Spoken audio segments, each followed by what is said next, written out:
The Lamentations of Jeremiah. Chapter 1. How the city sits solitary, that was full of people.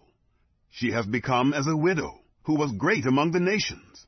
She who was a princess among the provinces has become a slave. She weeps bitterly in the night. Her tears are on her cheeks. Among all her lovers, she has no one to comfort her. All her friends have dealt treacherously with her. They have become her enemies. Judah has gone into captivity because of affliction and because of great servitude. She dwells among the nations. She finds no rest. All her persecutors overtook her within the straits. The roads to Zion mourn, because no one comes to the solemn assembly. All her gates are desolate. Her priests sigh.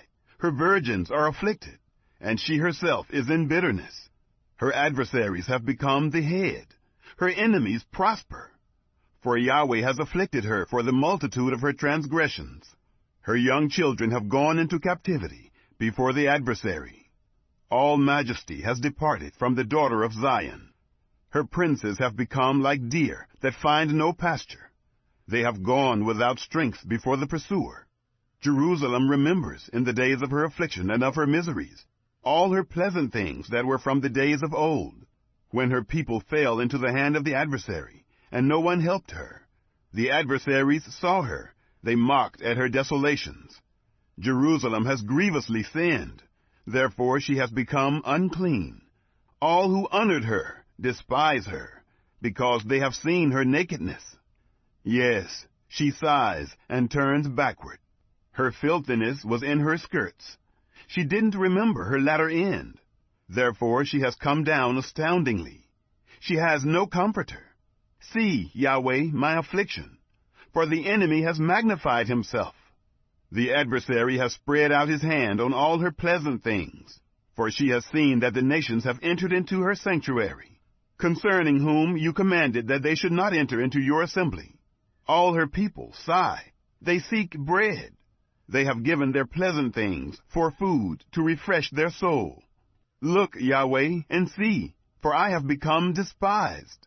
Is it nothing to you, all you who pass by?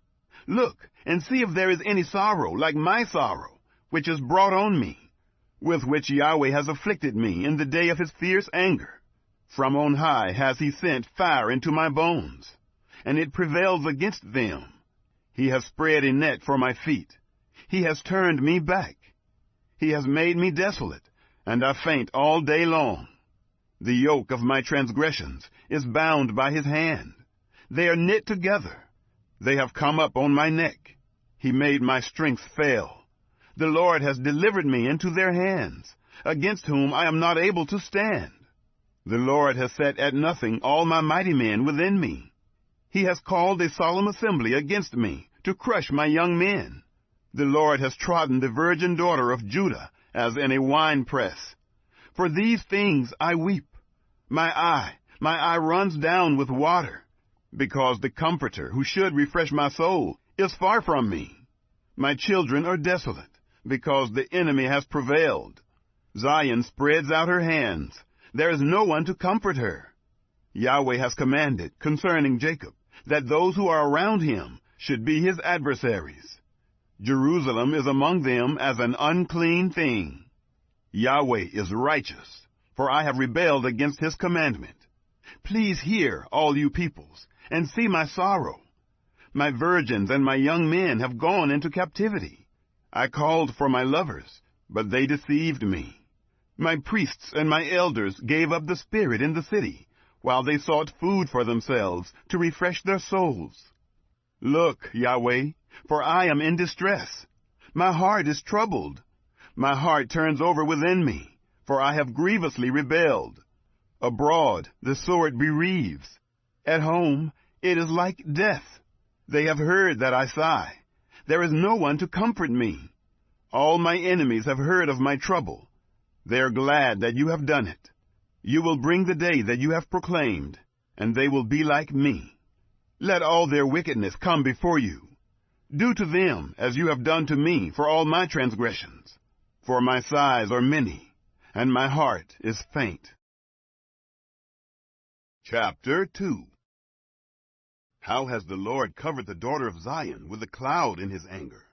He has cast the beauty of Israel down from heaven to the earth, and hasn't remembered his footstool in the day of his anger.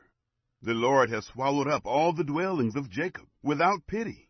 He has thrown down in his wrath the strongholds of the daughter of Judah. He has brought them down to the ground. He has profaned the kingdom and its princes. He has cut off all the horn of Israel in fierce anger. He has drawn back his right hand from before the enemy. He has burned up Jacob like a flaming fire, which devours all around. He has bent his bow like an enemy. He has stood with his right hand as an adversary, has killed all that were pleasant to the eye. In the tent of the daughter of Zion, he has poured out his wrath like fire. The Lord has become as an enemy. He has swallowed up Israel. He has swallowed up all her palaces. He has destroyed his strongholds. He has multiplied mourning and lamentation in the daughter of Judah. He has violently taken away his tabernacle, as if it were of a garden. He has destroyed his place of assembly. Yahweh has caused solemn assembly and Sabbath to be forgotten in Zion. In the indignation of his anger, he has despised the king and the priest. The Lord has cast off his altar. He has abhorred his sanctuary. He has given the walls of her palaces into the hand of the enemy. They have made a noise in Yahweh's house, as in the day of a solemn assembly. Yahweh has purposed to destroy the wall of the daughter of Zion. He has stretched out the line. He has not withdrawn his hand from destroying. He has made the rampart and wall lament. They languish together. Her gates have sunk into the ground. He has destroyed and broken her bars. Her king and her princes are among the nations where the law is not. Yes, her prophets find no vision from Yahweh. The elders of the daughter of Zion sit on the ground. They keep silence. They have cast up dust on their heads. They have clothed themselves with sackcloth. The virgins of Jerusalem hang down their heads to the ground. My eyes fail with tears. My heart is troubled. My liver is poured on the earth, because of the destruction of the daughter of my people, because the young children and the infants swoon in the streets of the city. They ask their mothers, "Where is grain and wine?" When they swoon as the wounded in the streets of the city, when their soul is poured out into their mother's bosom. What shall I testify to you? What shall I liken to you, daughter of Jerusalem? What shall I compare to you, that I may comfort you, virgin daughter of Zion? For your breach is as big as the sea. Who can heal you? Your prophets have seen false and foolish visions for you. They have not uncovered your iniquity, to reverse your captivity, but have seen for you false revelations and causes of banishment. All that pass by clap their hands at you. They hiss and wag their head at the daughter of Jerusalem, saying, "Is this the city that men called the perfection of beauty, the joy of the whole earth?" All your enemies have opened their mouth wide against you.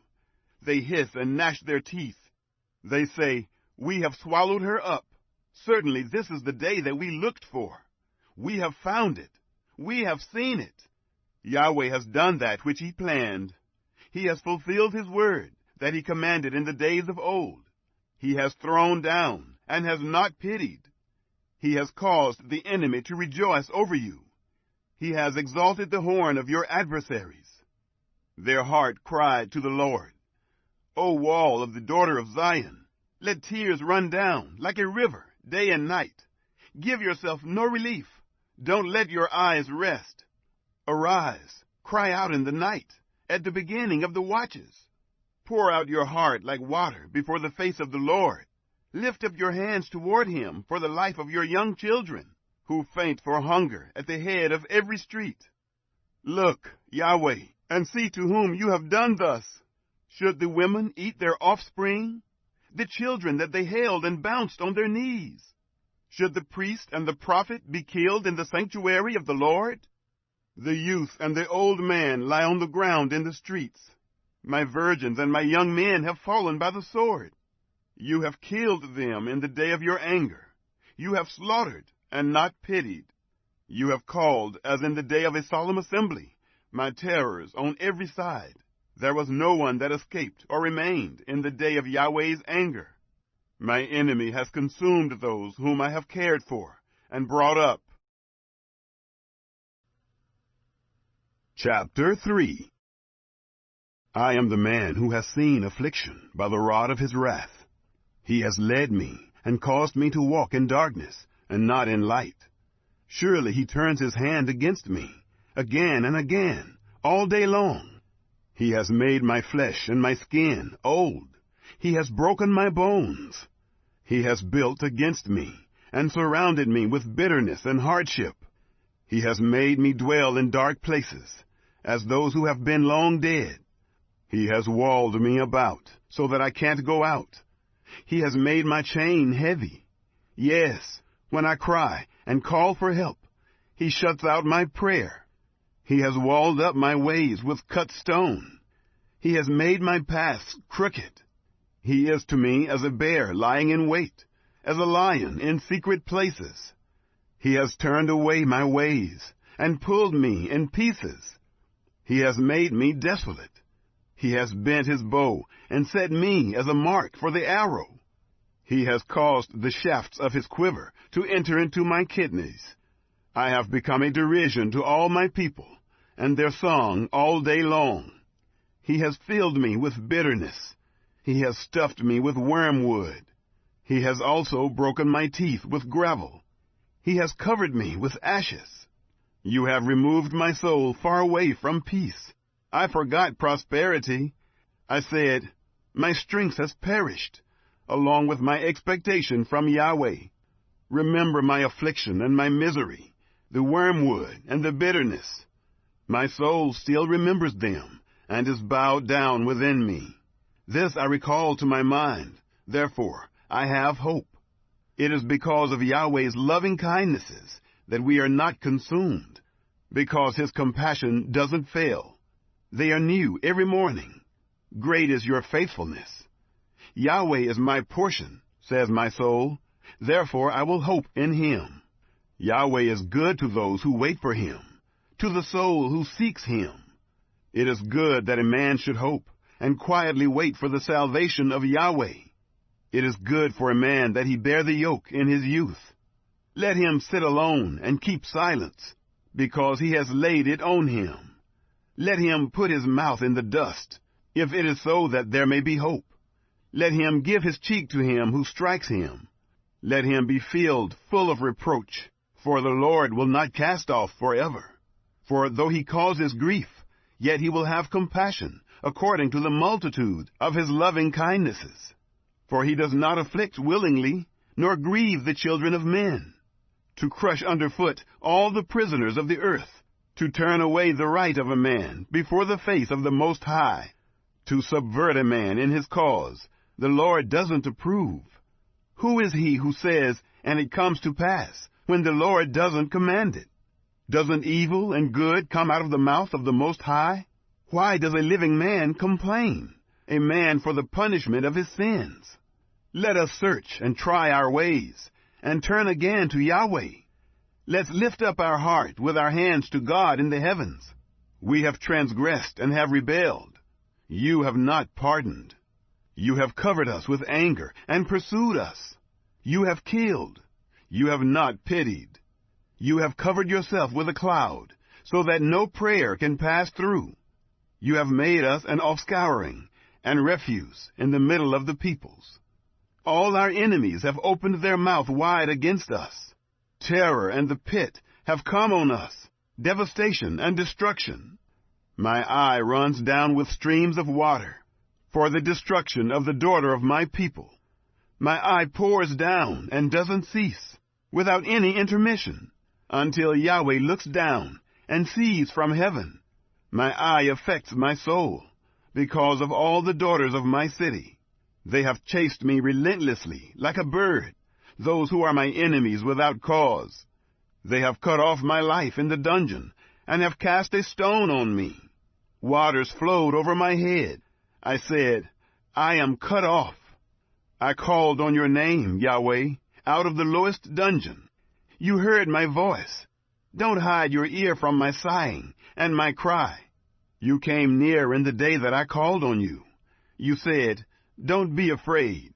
Lord, you have pleaded the causes of my soul. You have redeemed my life. Yahweh, you have seen my wrong. Judge my cause. You have seen all their vengeance and all their plans against me.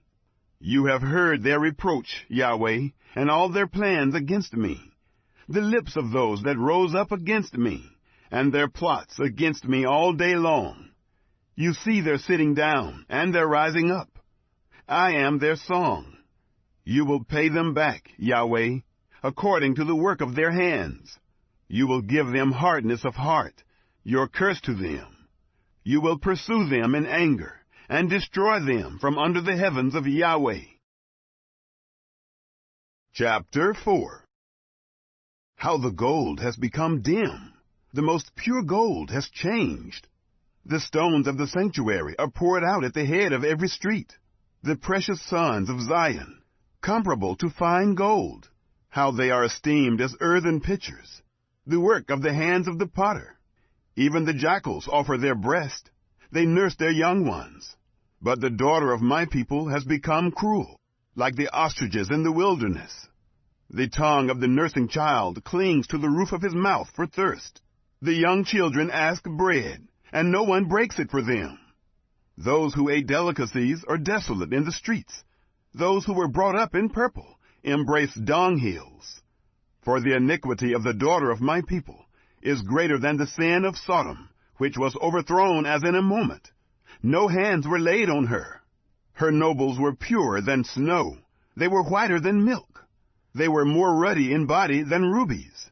Their polishing was like sapphire. Their appearance is blacker than a coal. They are not known in the streets. Their skin clings to their bones. It is withered. It has become like a stick. Those who are killed with the sword are better than those who are killed with hunger. For these pine away, stricken through, for lack of the fruits of the field. The hands of the pitiful women have boiled their own children. They were their food in the destruction of the daughter of my people. Yahweh has accomplished his wrath. He has poured out his fierce anger. He has kindled a fire in Zion, which has devoured its foundations. The kings of the earth didn't believe, neither did all the inhabitants of the world, that the adversary and the enemy would enter into the gates of Jerusalem. It is because of the sins of her prophets, and the iniquities of her priests, that have shed the blood of the just in the middle of her. They wander as blind men in the streets. They are polluted with blood, so that men can't touch their garments. Go away, they cried to them. Unclean, go away, go away, don't touch. When they fled away and wondered, men said among the nations, they can't live here anymore. Yahweh's anger has scattered them. He will not pay attention to them anymore. They didn't respect the persons of the priests. They didn't favor the elders. Our eyes still fail, looking in vain for our help. In our watching, we have watched for a nation that could not save. They hunt our steps so that we can't go in our streets. Our end is near. Our days are fulfilled, for our end has come. Our pursuers were swifter than the eagles of the sky. They chased us on the mountains. They set an ambush for us in the wilderness. The breath of our nostrils, the anointed of Yahweh, was taken in their pits, of whom we said, under his shadow we will live among the nations. Rejoice and be glad, daughter of Edom, that dwells in the land of Uz. The cup will pass through to you also. You will be drunken, and will make yourself naked. The punishment of your iniquity is accomplished, daughter of Zion. He will no more carry you away into captivity. He will visit your iniquity, daughter of Edom. He will uncover your sins. Chapter 5. Remember, Yahweh, what has come on us. Look and see our reproach. Our inheritance has been turned over to strangers, our houses to aliens. We are orphans and fatherless. Our mothers are as widows. We have drunken our water for money. Our wood is sold to us. Our pursuers are on our necks. We are weary and have no rest. We have given our hands to the Egyptians and to the Assyrians to be satisfied with bread. Our fathers sinned and are no more. We have borne their iniquities. Servants rule over us. There is no one to deliver us out of their hand. We get our bread at the peril of our lives, because of the sword of the wilderness. Our skin is black like an oven, because of the burning heat of famine. They ravished the women in Zion, the virgins in the cities of Judah. Princes were hanged up by their hands. The faces of elders were not honored. The young men carry millstones. The children stumbled under loads of wood. The elders have ceased from the gate, and the young men from their music. The joy of our heart has ceased. Our dance is turned into mourning. The crown has fallen from our head. Woe to us, for we have sinned. For this our heart is faint. For these things our eyes are dim. For the mountain of Zion, which is desolate, the foxes walk on it. You, Yahweh, remain forever. Your throne is from generation to generation. Why do you forget us forever and forsake us for so long a time? Turn us to yourself, Yahweh, and we will be turned. Renew our days as of old. But you have utterly rejected us. You are very angry against us.